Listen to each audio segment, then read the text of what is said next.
so Mimi is here with me today because we have a problem.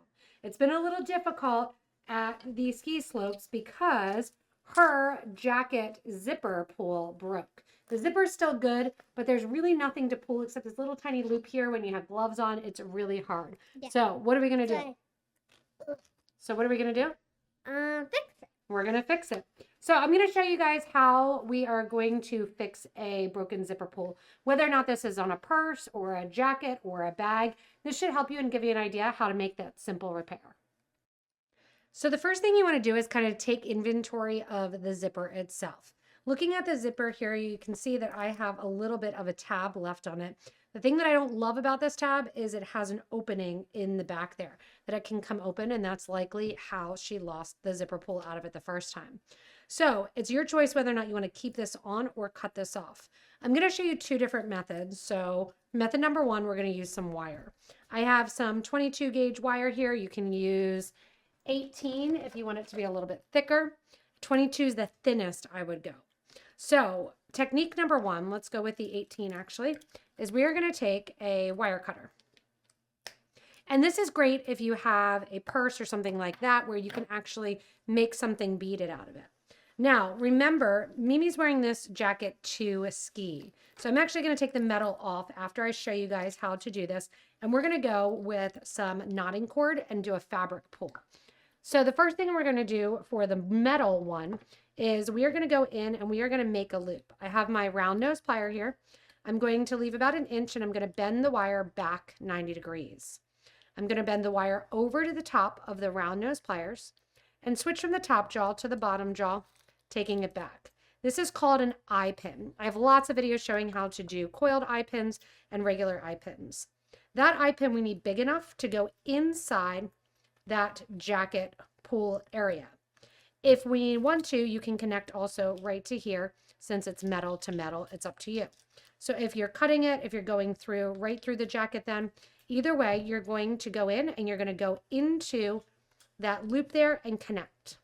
Now, we don't want this to pull apart. So what we're going to do is hold with our round nose pliers and we are going to twist the wire around itself. And again, remember, this is 18 gauge, so it's nice and thick, easy to work with. We're going to cut off the extra wire.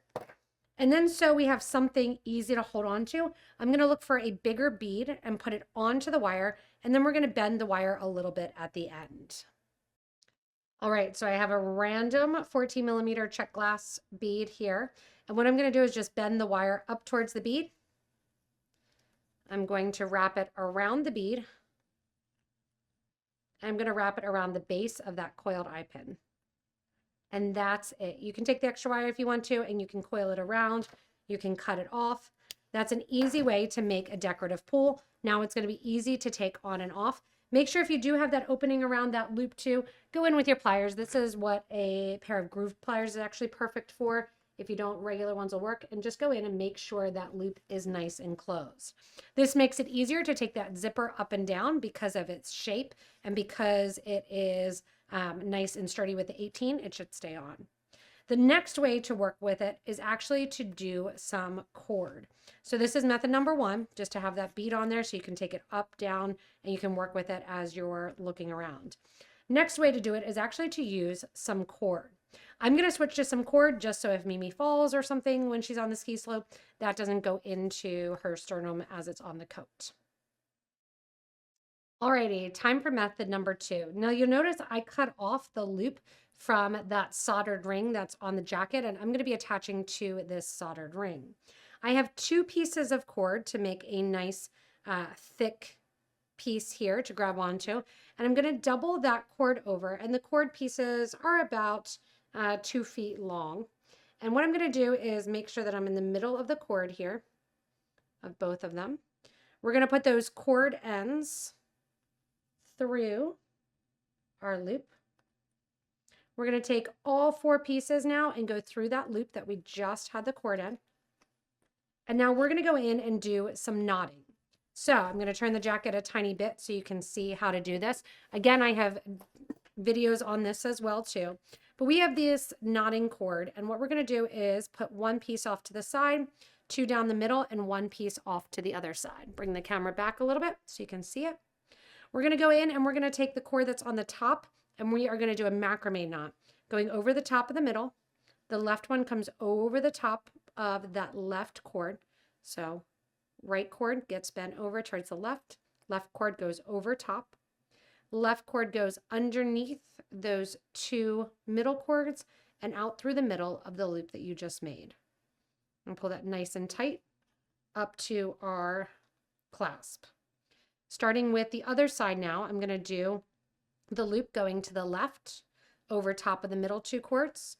Cord on the right comes over top of the tail of the left-hand cord. It gets tucked underneath those two loops or those two cords and through the loop. I'm going to do this again. Switch. Loop is going to go to the right over top of the two center cords.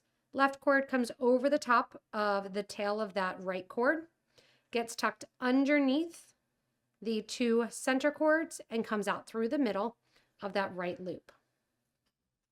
So this half hitch knot here is what I'm going to continue to do. Again, lots of videos on how to do it. Loop goes over and you can see how once you learn, it's a lot faster. I'm going to make this one here. Now the cool thing with purse fobs, key replacements, all of that, you can use beaded elements like the seed beads and pendants that you make and actually turn those into cute little zipper pulls as well. Because this is kind of an all-terrain deal, that's why I'm using this. You could also use some parachute cord. You can use some leather or suede to do this as well too. Again, loop goes over the two middles.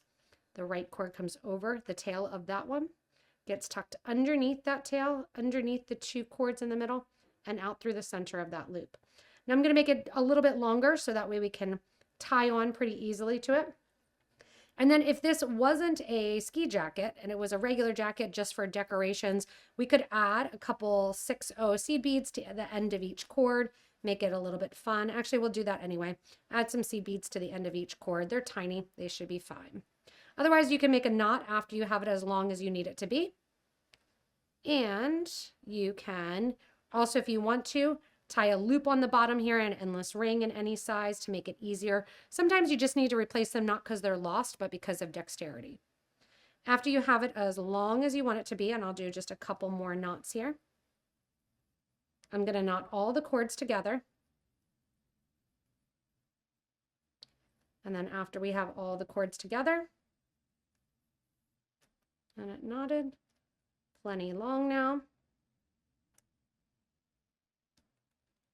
We're going to go in, take all of these cords, simple overhand knot, making a loop, taking all four of those cords through the loop, making sure they're pulled evenly at the end of the piece. Nice tight pull. Again, if you need to, you can cut it off here. I'm going to step over and grab some bigger seed beads. And we'll grab, you can either grab some 8s or some 6s in the jacket color itself, in a comparable color. We'll go with that nice kind of corally color that's in here. These are 8/0 seed beads. And the size of the cord that I'm using is size 8.8. You can go and put these on. If you need to and it's frayed at the end, you can always glue it. Or you can take a burner and burn that down. I'm going to slide the bead on and then simply knot after the bead. You can do a couple, you can really have fun with it. Once you have that bead on, you're going to cut off the end and then I'll show you how we're going to glue it. Once you've got the beads on there, you can take a scissors, you can take a cutters, and you can see I knotted twice for some of these bigger beads. I'm going to cut close to the end of all of these beads. And then what I like to do is go in with a flame thrower here. You can go in with a lighter. And we're going to burn the cord down towards that knot so the beads don't come off and it doesn't come apart. It's going to catch on fire a tiny bit there. Blow it out. And it'll create a little balled up end. You want to make sure you don't burn a coat or a jacket. Just keep it concentrated right on the cord. Now, obviously, I've done this a couple times. You can practice if you want to ahead of time. And then once those are done, those cords are fused. The end is there and her zipper pull is all fixed. All right, so we had a problem and now we have a solution, right? So your zipper pull, can you pull it down a little bit? Easy to go, zipper pull up and down as you go in, and you have those different ways that you can secure and use and create a new zipper pull. As always, if you need any materials, want to check out the knotting cord or the wire, go ahead and look below the video in the description. You can click on links there to get back to our website. Thanks so much for watching, and I hope this episode made you a better beader and you learned some information on how to fix zipper pulls. Thanks everyone, have a good rest of your day, and we'll see you at our next inspirational video.